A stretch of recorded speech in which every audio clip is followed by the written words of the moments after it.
DJ વાળી વાત તો કરવાની નથી, એમાં કે કેરીબેન નું માન રાખીને ટેક્સ નાખ્યો કે એક જ જગ્યા ઉપર રહીને જે વગાડીને મનોરંજનના નાના મોટા કાર્યક્રમો એમના ટેક્સના રોલા થ્રુ થતા હોય, જ્યારે આ ડીજે આયા એ ટાઈમે ઢોરવાળે કોઈ એમ ના કીધું કે અમારી રોજગારી છીનવી લીધી.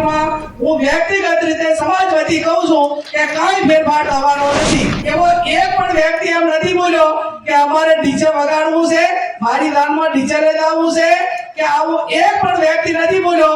આ માત્ર ઓલા ધંધો કરવા વાળાની કાકા રોડ છે. તો અડધી રાતે એમાં અમારી તૈયારી છે. તો ના સમજે તો પોલીસને હવાલે કરજો. ઠાકોર સમાજની એક સભા યોજાઈ અને આ સભામાં બનાસકાંઠા જિલ્લાના સાંસદ ગેરીબેન ઠાકોર, રાજ્ય કક્ષાના મંત્રી સૌરભજી ઠાકોર તેમજ અન્ય સામાજિક આગેવાનો તે હાજર રહ્યા. આ મિટિંગનો મુખ્ય એજન્ડા કે ઠાકોર સમાજની જે વર્ષોથી પડી રહેલી જમીન ભાભર ખાતે તે જમીનનો નિકાલ કરવા માટે ઠાકોર સમાજની મિટિંગ યોજાઈ. તેમજ જે ઠાકોર સમાજનું બંધારણ જે તાજેતરમાં જે ઓગણ ખાતે નક્કી કરવામાં આવ્યું હતું, અને આ બંધારણનું ઠેર ઠેર જગ્યાએ અમલીકરણ કરવામાં આવી રહ્યું છે, બંધારણનું ઠેર ઠેર જગ્યાએ પાલન કરવામાં આવી રહ્યું છે, ત્યારે કેટલાક વિસ્તારોમાં આ બંધારણનું ઠાકોર સમાજના બંધારણનું ઉલ્લંઘન થયું અને નિયમોનો ભંગ કર્યો છે. ત્યારે આ બાબતે પણ ઠાકોર સમાજની એક મિટિંગ યોજાઈ અને ગેરીબેન ઠાકોરે જે બંધારણ વિશે જણાવ્યું.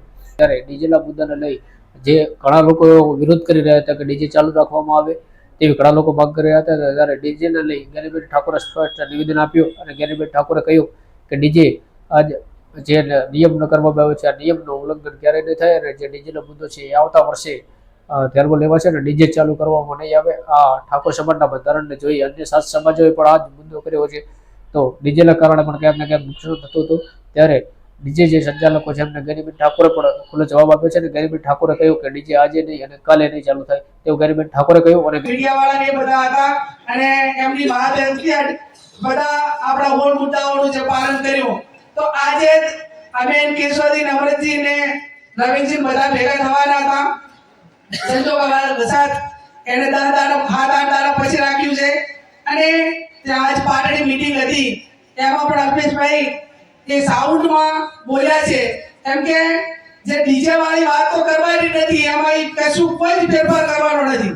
કોલ મુદ્દાઓ જે છે એ પાકા જ છે, એમાં નક્કીને કાંઈ પણ આગુ બાજુ કરવાનું નથી. આપણે જે આ બાજુ મંત્રીએ કીધું એમ આ બાજુથી ક્યાંય ભંગ પણ થયો નથી. પણ ક્યાંક બોલા ડીજે ધારો કે પેલા ઢોલ હોય, નાસિક ઢોલ હોય, પેલા તરતડિયા હોય, પછી ક્યાંક ને ક્યાંક ઘણું મીડિયામાં સોશિયલ મીડિયામાં જોઉં છું કે ટ્રેક્ટર વચ્ચે ફેરે અને ટ્રેક્ટરનું ટેપ પગાડીને ઉપર લાગે ગેરીબેનનું માન રાખીને ટ્રેક્ટરના ડીજેથી રમવા. એટલે આપણે બંધ કરાવવાના પેલા રસ્તા તો કંઈક નાના નીકળી રહ્યા છે, પણ જાહેરમાં વોઇસ ને બીજા માટે હેરાનગતિ અને વધારે પડતા વોઇસના કારણે કે એની બધીઓ એનામાં જે આપણને જે દહેશત હતી એ ક્યાંક ને ક્યાંક ન થાય એના માટે કે આ બાબતમાં બધા જ આગેવાનો કરે છે એ રીતે કડકાઈ રાખવાની છે.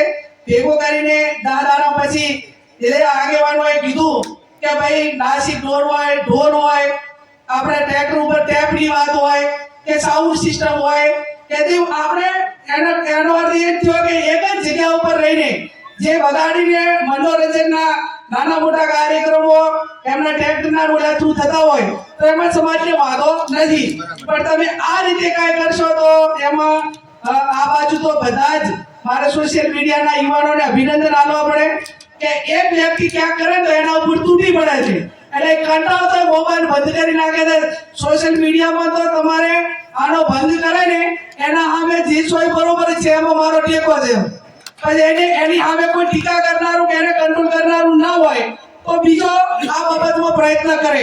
એટલે એ બાબતમાં કોઈ પ્રયત્ન ના કરે એના માટે કરીને સોશિયલ મીડિયા જે એક્ટિવ છે, જે સારી ભાષામાં જ આપણે એની સાથે જે કાંઈ કોમેન્ટ કરો કે જે કાંઈ કરવાનું હોય પણ સારી ભાષા. હું તો અભિનંદન આપું છું આ સમાજને કે તમે બંધારણ કર્યું એના પછી 6 કે 7 સમાજે બંધારણ કર્યું અને 6-7 સમાજોએ આ ડીજેનો મુદ્દો તો પહેલા નંબરમાં લીધો છે. એટલે આજે એક ઠાકોર સમાજના બંધારણના મનોબળને ઢીલું પાડવાની વાત તો નથી, પણ બાકીના જે 7 સમાજો છે એ પણ જ્યારે આપણી આ સારી વાતને આવકારતા હોય તો 1% કે 2% કઈ નાના મોટા લોકો એના માટેથી ધંધો રોજગાર કરતા હોય એવી ટીકા કરવા વાળાને કોઈ સરેન્ડર ના હોય. જ્યારે આ ડીજે આવ્યા એ ટાઈમે ઢોલવાળે કોઈ એમ ના કીધું કે અમારી રોજગારી છીનવી લીધી. તો આ ઢોલવાળા કહે છે, વાહણાવાળા કહે છે, મોડી બજારવાળા કહે છે, કરિયાણાવાળા કહે છે, કાપડવાળા કહે છે. એટલે આ બાબતમાં જે હવે બજેટ 2026 નું પાસ થઈ ગયું એ હત્યાથી પહેલા આ બજેટમાં હું વ્યક્તિગત રીતે સમાજ વતી કહું છું કે કાંઈ ફેરફાર થવાનો નથી. અહીંયા બધા પ્રસંગો ખૂબ સારી રીતે કરો છો.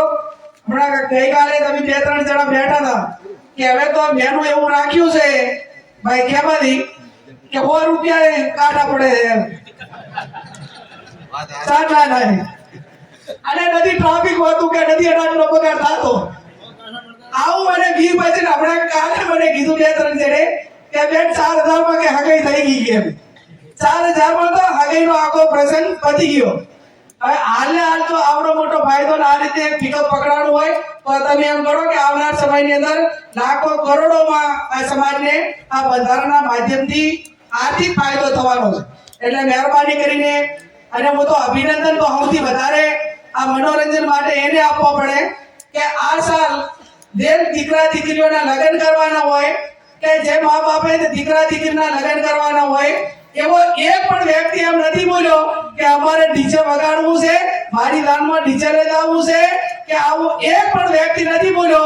આ માત્ર ઓલા ધંધો કરવા વાળાની કાગાર ઓળશે. એટલે અભિનંદન એ બાબત નગર પૈણવા વાળાને હોય કે ભાઈ મારી દાનમાં હું ડીજે લઈ જઈશ. આવું એક પણ આ વખતે જે લગન છે એવી કોઈ વ્યક્તિએ નથી કીધું. બાબતનું આ સમાજ માટે ખૂબ ગૌરવ. આ મોટા ગામોની અંદર ગામના સમૂહ લગ્ન થાય,